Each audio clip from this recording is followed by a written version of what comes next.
qu'il fut méprisé et abandonné par les hommes, cela n'a pas étonné Jésus. Que sa famille et ses disciples n'ont pas compris sa mission, cela n'a pas étonné Jésus non plus. Que les pharisiens cherchaient en lui un sujet d'accusation, cela n'étonnait pas Jésus. Mais un jour, Jésus vit une expérience plutôt étonnante. Je suis ravie de vous retrouver aujourd'hui à l'émission Au fil de l'Évangile, alors que nous allons découvrir comment cette expérience étonnante peut devenir la nôtre. Notre invité d'aujourd'hui, c'est le pasteur Dragan Stojanovic. Dragan Stojanovic est pasteur depuis 26 ans déjà. Et malgré le fait qu'il ait exploré l'univers de la musique avant de devenir pasteur, l'étude de la Bible demeure sa première passion. Merci, pasteur, d'avoir accepté notre invitation aujourd'hui. Nous sommes tous, pas étonnés, mais curieux de savoir quel est le passage étonnant que vous nous proposez aujourd'hui. Jésus a été étonné par la foi d'un homme soldat, d'un homme professionnel, soldat professionnel qui travaillait pour l'armée d'occupation, c'est-à-dire l'armée romaine. Et c'est toujours bien de voir comment cela se décrit dans Matthieu au chapitre 8, à partir de verset 5 jusqu'au verset 13. Parfait. Nous verrons l'étonnement de la foi d'un homme qui n'a pas des fondements religieux extraordinaires et qui montre une compréhension des lois spirituelles qui m'étonne moi aussi. Parfait. Avant qu'on aille trop loin, je vois que vous avez hâte d'en parler. Lisons ensemble donc Matthieu chapitre 8, du verset 5 jusqu'au verset 13.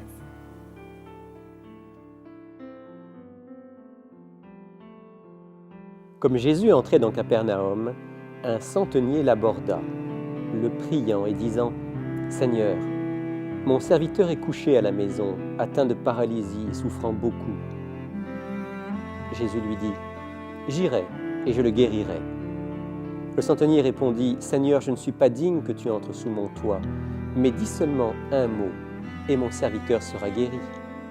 Car moi qui suis soumis à des supérieurs, j'ai des soldats sous mes ordres. Et je dis à l'un « Va » et il va, à l'autre « Viens » et il vient. Et à mon serviteur « Fais cela » et il le fait.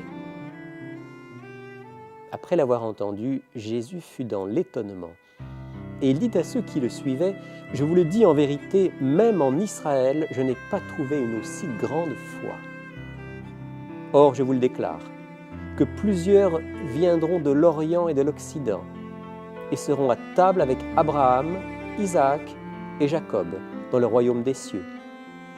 Mais les fils du royaume seront jetés dans les ténèbres du dehors, où il y aura des pleurs et des grincements de dents. » Puis Jésus dit au centenier, « Va, qu'il te soit fait selon ta foi. » Et à l'heure même, le serviteur fut guéri. Pasteur, ce récit ne se trouve pas seulement dans l'évangile de Matthieu. Si je comprends bien, on le retrouve aussi dans l'évangile de Luc. Maintenant, il y a des différences entre les deux récits. Pourquoi avez-vous choisi l'évangile de Matthieu? Je l'ai choisi à cause de la conclusion qui est plus développée et plus importante ici, parce qu'elle explique une vérité fondamentale, la relation de l'homme avec Dieu et avec la communauté des croyants. En fait, si on regarde le texte de Luc, on verra qu'on insiste énormément sur le soutien de la communauté juive à cet homme qui est le soldat qui les occupe, qui essaye de prendre soin au nom de l'Empire romain de la sécurité. Qui s'implique dans leur communauté. Et on pourrait dire que la connexion entre les deux n'est pas naturelle. Okay. En général, les Juifs devraient avoir une distance. Mais cet homme les a tellement impressionnés qu'il disait il mérite de recevoir la guérison. Dans ce texte, on parle beaucoup plus d'une autre réalité que j'apprécie parce qu'on n'en parle pas souvent.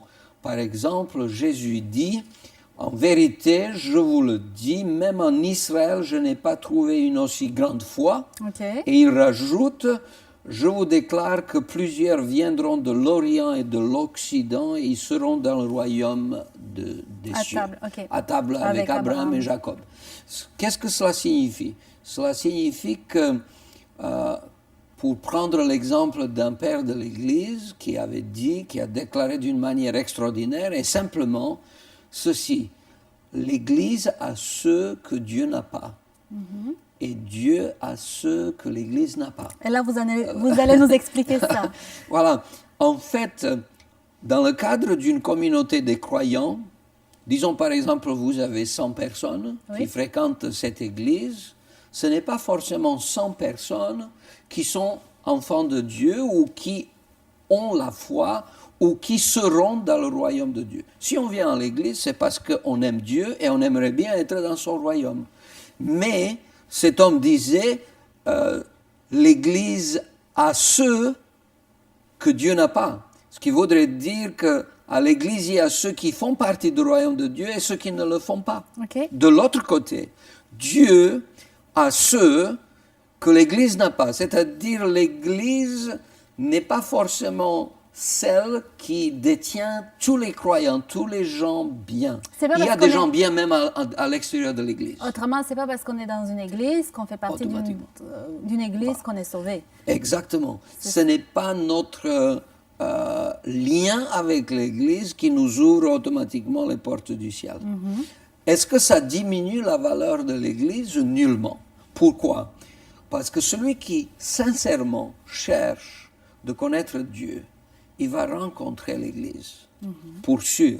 Parce que c'est le projet de Dieu. Ce n'est pas moi qui suis celui qui a fondé l'Église.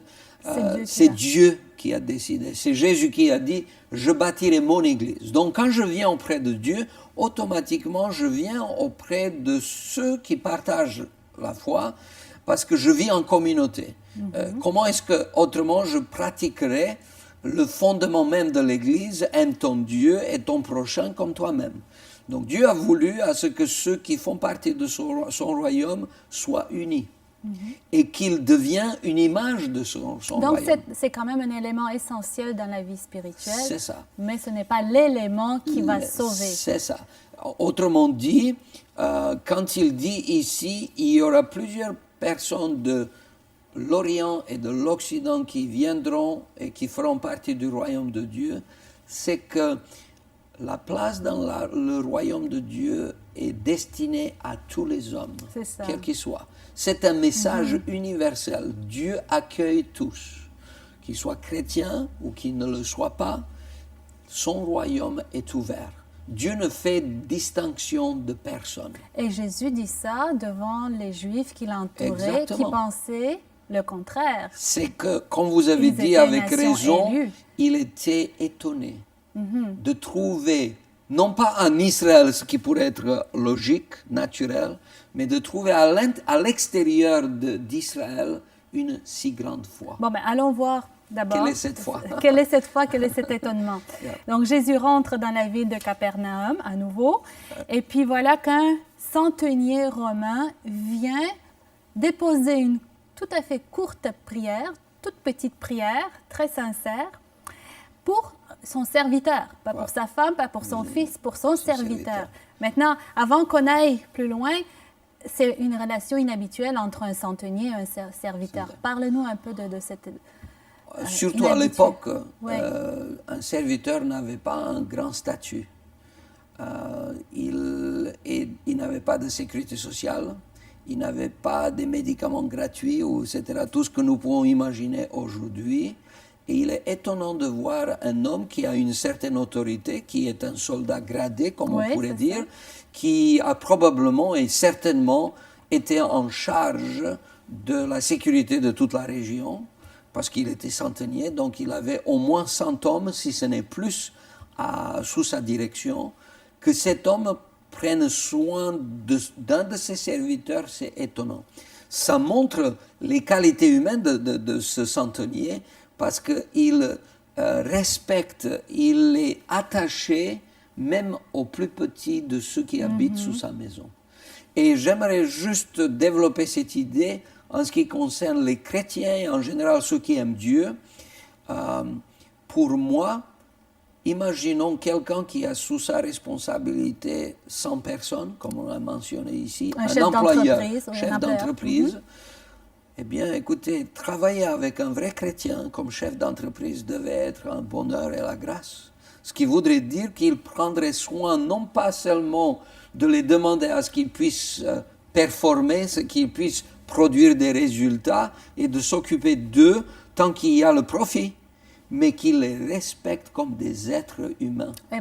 Et non seulement ceux qui accomplissent des tâches importantes, mais ceux qui accomplissent des tâches un peu moins Exactement. louables. Tout le monde est important. Tout le monde est important. monde est important. Et la même chose peut se transférer dans la vie de famille, si je parle. Voilà. Si on compare ça, si on prend un parallèle, le père. Voilà. Je me rappelle de quelqu'un qui a voulu embaucher plusieurs personnes et il avait un interview inhabituel. Il les a laissés passer toute la journée dans l'entreprise. Et ensuite, il a pris tous les candidats pour l'interview.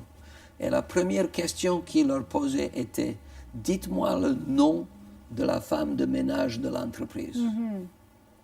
Qu'est-ce qu'il cherchait de voir? Il cherchait de voir si ces gens-là apprécient tout le monde, y compris ceux qui sont les plus petits. C'est-à-dire montrer de l'importance à l'être humain, c'est ressembler à Jésus lui-même. C'est ce qu'on trouve, c'est ce qu'il fait ici. Une qualité de compassion que le centenier a déjà en lui.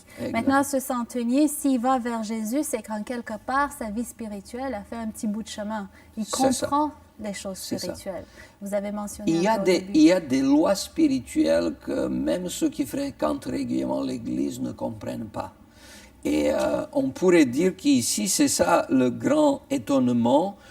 On voit que le centenier explique déjà qu'il connaît que Jésus n'a pas besoin de se déplacer pour entrer dans sa maison, puisqu'il transpose immédiatement son contexte d'un chef qui ordonne, au verset 9, avec la réalité dans le monde spirituel. Il sait que la maladie, selon sa compréhension, c'est comment dirais-je, le contexte des forces néfastes qui agissent sur le corps humain. Et alors, il sait que Jésus a la puissance surnaturelle qui peut gérer ce monde invisible, à sa manière à lui. Donc, aujourd'hui, nous dirons différemment, nous parlerons des bactéries, on parlera de toutes sortes de questions, mais pour lui, c'était très clair, il y a une réalité spirituelle à laquelle nous croyons aussi, et il y a des règles à respecter. Il y a hiérarchie dans le monde spirituel, comme c'est le cas de la hiérarchie dans le monde physique que nous voyons. Et je trouve que pour un chrétien, il est très important de savoir que tout en haut, dans cette hiérarchie spirituelle, il y a Dieu lui-même. Dieu, et tout est sous son contrôle. Tout est sous son contrôle. Il n'y a rien qui est laissé au hasard. Il n'y a rien qui n'échappe. Donc, le centenier comprend ça, il se présente donc devant Jésus. Est-ce que je peux juste rajouter, puisqu'il comprend cette réalité spirituelle, il n'a pas besoin de faire un grand discours. Non, c'est ça, sa prière est courte. Il dit juste une prière très courte. Voici mon serviteur qui est malade, couché, atteint de paralysie, il souffre beaucoup. Il ne lui demande même pas. Très souvent, même Jésus dit, si vous vous rappelez, dans le Sermon sur la montagne, il dit, quand vous priez, ne multipliez pas vos paroles, parce que souvent vous pensez qu'à cause de la multitude de paroles, vous serez exaucé. C'est pas ça. La parole, c'est la connexion du cœur de l'homme avec Dieu. Et Dieu voit tout de suite. Tout est transparent à ses yeux. Et pour moi, la prière courte explique qu'on parle à quelqu'un qu'on respecte, qu'on aime, qu'on connaît. Donc, par exemple, mon fils, je me rappelle quand il venait de l'école, après une longue journée de travail, je le regardais toujours émerveillé, il vient et il ne dit pas à maman, maman, tu sais, tu m'aimes, tu as tout fait pour moi, etc. Est-ce que je peux avoir quelque chose à manger? La première chose quand il entre, il dit, maman, qu'est-ce qu'il y a à manger ce soir? Tout de suite. C'est ça. Donc pourquoi? Parce qu'il se sent à l'aise. Il connaît déjà la relation, la connexion qui existe entre lui et sa mère. Et c'est ce qu'on voit ici, la brièveté. Donc, une prière qui est tellement courte explique que quelqu'un se sent à l'aise, qui aime, qui comprend. Mais aussi qu'il a confiance, qu'il n'a pas besoin de rajouter de mots pour avoir. Donc nos prières gagneraient beaucoup si elles seraient directes venant du cœur pour expliquer à Dieu nos besoins. Maintenant, à cette courte prière, Jésus lui répond, je vais venir et je vais le guérir. Donc, Jésus veut y aller. Et là, le centenier répond, ce qui va étonner Jésus, « Seigneur, je ne suis pas digne que tu entres dans ma maison, mais dis seulement une parole et mon serviteur sera guéri. » Le mot essentiel ici, c'est la dignité. Oui, il y a deux aspects là-dedans. Deux aspects. Le fait qu'il lui demande seulement de dire un mot, mais aussi, je ne suis pas digne. Voilà. On pourrait dire quelque chose en ce qui concerne le mot. Nous pensons qu'un miracle, c'est très compliqué. Oui, c'est compliqué pour nous. Mais pour incompréhensible, en fait. Pas Dieu, il faut juste qu'il dise un mot et la réalité sera là. C'est comme ça que la terre a été créée. C'est comme ça. Quand on regarde, par la parole de Dieu, les cieux ont été créés, tout ce qui existe, on connaît. Dieu dit et la chose existe. Ce sont les paroles bibliques. En fait, c'est la parole de Dieu qui est créatrice. Au commencement était la parole, et la parole était avec Dieu, et la parole était Dieu. Et cette parole est descendue, elle a vécu avec nous. Et c'est la raison pour laquelle les chrétiens sont attachés à la parole de Dieu, cette parole écrite qui nous permet de nous attacher à ce Dieu qui est la parole et qui peut prononcer juste un mot et que tout change dans notre vie. C'est ça, et ce centenier avait déjà cette confiance en la parole de Jésus. Pourquoi? Parce que c'était un homme de parole. Parce que lui, il dit, moi, quand j'ai mes soldats, je dis ceci, fais ceci. Il était habitué à l'obéissance. Moi, j'étais soldat pendant 15 mois en Bosnie. C'était obligatoire, c'était demandé à tout le monde. Et je me rappelle que la chose la plus difficile qui peut se passer dans le cadre du service militaire, c'est que lorsque votre supérieur dit quelque chose et vous ne le faites pas. C'est la catastrophe. Vous détruisez tout le concept du service militaire. Donc, lorsqu'il y a une commande qui arrive, il faut la respecter. On la respecte et ensuite on discute est-ce que c'était bien ou pas bien.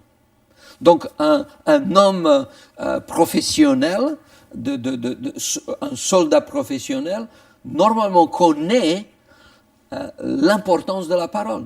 Il dit, mais toi, tu vas juste dire un mot et tout viendra. Mais c'est qu'il reconnaissait l'autorité de Jésus. Il savait que sous son autorité se trouvaient maladie et vie et la mort. Tout était réuni sous son autorité. Et vous savez ce que j'aimerais vous dire?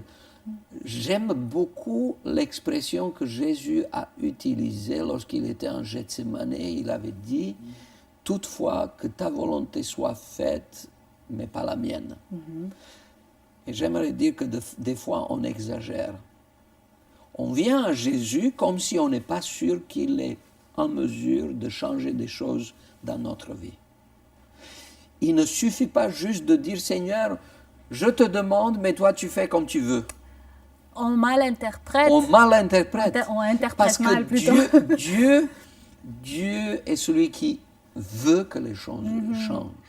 Ce qui voudrait dire, Jésus dit ici, quand il a entendu la prière courte, il a dit, j'irai et je le guérirai. Il n'a pas dit, écoute, je vais réfléchir et je vais voir si je suis en mesure ou si c'est ma volonté ou si ça me convient. Mais ne serait pas que parfois on cache sur cette expression que ta volonté soit faite, notre manque de foi. Notre incrédulité, voilà. C'est ça. Oh, ben c'était pas la volonté de Dieu, je ne l'ai pas eu. Maintenant, je veux revenir à un point depuis tout à l'heure. Lorsque le centenier dit, je ne suis pas digne que tu viennes. Cette dignité-là, peut-être que nous ne sommes pas dignes de recevoir quoi que ce soit de Dieu. Et pourquoi? Et pourquoi est-ce que Dieu le fait quand même, répond à nos prières quand même? Ma compréhension de ce texte et du concept biblique, c'est que la dignité est un don. C'est le don de la grâce de Dieu. Nous ne sommes dignes de rien puisque nous sommes pécheurs. Et quand on regarde l'apôtre Paul, on dit, celui qui est pécheur, le salaire du péché, c'est la mort, mais le don de la grâce de Dieu, c'est la vie éternelle.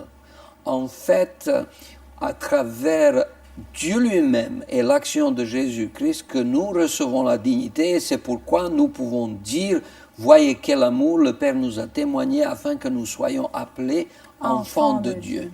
Donc nous avons la dignité, mais c'est une dignité reçue, parce que nous ne sommes pas créateurs, je ne crée rien pour moi, je suis créature et je reçois tout de Dieu d'amour. Dans le fond, notre prix, c'est qu'on devient enfant de Dieu, ou qu'on est ses enfants, même si on ne l'a pas encore accepté, et que par amour, il a donné son Fils, c'est le prix qu'il attache à nous. C'est ça. Et automatiquement, puisqu'on est comblé de tous ces bienfaits, on devient humble. C'est une conséquence naturelle que déjà le centenier romain a compris. En fait, nous savons que les principes du royaume de Dieu sont attachés à l'humilité, non pas à l'orgueil, non pas à l'importance de soi, mais c'est plutôt de considérer les autres comme étant au-dessus de nous-mêmes. C'est d'ailleurs l'apôtre Paul qui dit dans Philippiens au chapitre 2, ayez les mêmes sentiments qui étaient en Jésus, qui lui, tout en étant Dieu, s'est humilié. Et il est devenu le plus petit des petits. Et là, si on veut juste clarifier une chose, c'est qu'on ne va pas commencer à se considérer des riens ou des mieux que rien. Non. On est des enfants de Dieu, on a une valeur à ses yeux. Même, il le dit, vous avez un prix à mes yeux. C'est ça. C'est juste la relation, c'est de reconnaître que Dieu peut tout et que nous sommes complètement dépendants. C'est ça? Seulement ceux qui connaissent leur valeur peuvent être vraiment petits. OK. C'est uniquement ceux qui sont comblés d'amour qui peuvent mettre en avant les autres. Et cette humilité-là, cette attitude-là était d'ailleurs un ingrédient qui a fait que la prière du centenier a été si efficace et si étonnante pour Jésus. Maintenant, parlons un peu, il nous reste à peu près 2 minutes. Parlons un peu de l'étonnement de Jésus. Comment le Créateur, qui connaît tout, peut arriver à un moment d'étonnement dans sa vie. Dieu a créé l'univers infini. Et quand vous regardez l'infini grand et tous les milliards, le nombre infini d'étoiles et que tout cela fonctionne merveilleusement, quand vous regardez l'infiniment petit, le DNA, les fonctions dans la plus petite des cellules, vous voyez une intelligence qui nous dépasse. Et ce Dieu-là arrive pour habiter parmi nous. Parce que c'est ça le texte. Dieu, la parole est venue habiter parmi nous, pleine de grâce. En fait, Dieu était dans l'étonnement de voir que même en dehors du peuple qu'il a choisi, il puisse trouver quelqu'un qui comprend son autorité et qui n'attend qu'une parole pour que toutes les choses rentrent dans l'ordre. Et ça, je trouve extraordinaire. Même Jésus avait dit, je n'ai jamais vu cela. Est-ce que donc c'est la foi du centenier qui l'a étonné, c'est la réponse. Est-ce que nous pouvons encore étonner Dieu aujourd'hui? J'aimerais dire, les œuvres n'étonnent pas tellement. C'est la foi qui étonne. Et les œuvres sont la suite, la conséquence. S'il y a au point de départ la foi, ensuite, nous pouvons étonner Dieu lui-même. Alors, pour résumer, une dernière idée, laissons nos auditeurs avec ce résumé savoir quels sont donc les 2 ingrédients de la prière du centenier qui peut être un modèle pour nous dans nos vies d'aujourd'hui. Le premier, c'est de comprendre notre petitesse et la grandeur de Dieu. Et de comprendre que Dieu est prêt. Il veut faire des choses. Il suffit juste que par la foi, nous acceptions à ce qu'il dise. Un mot, et toutes les choses changeront dans notre vie. Merci beaucoup, pasteur, d'avoir accepté notre invitation. Que notre grand besoin soit notre seul argument. Exerçons toute notre foi et allons plaider pour ceux qui vivent dans notre maison. Nous verrons alors comment une seule parole de sa part peut transformer leur vie. Si vous voulez lire davantage à propos de cette rencontre entre le centenier et Jésus, le livre Jésus-Christ vous offre tout un chapitre qui s'appelle d'ailleurs Le Centenier. Vous ne possédez pas le livre? N'hésitez pas à le commander à l'adresse qui apparaît à l'écran. Avez-vous des questions ou des commentaires? Ou si vous voulez nous proposer un passage que vous aimeriez que nous étudions ensemble, n'hésitez pas à nous écrire à l'adresse qui apparaît à l'écran. Il me fera plaisir de vous retrouver à la prochaine émission, Au fil de l'Évangile.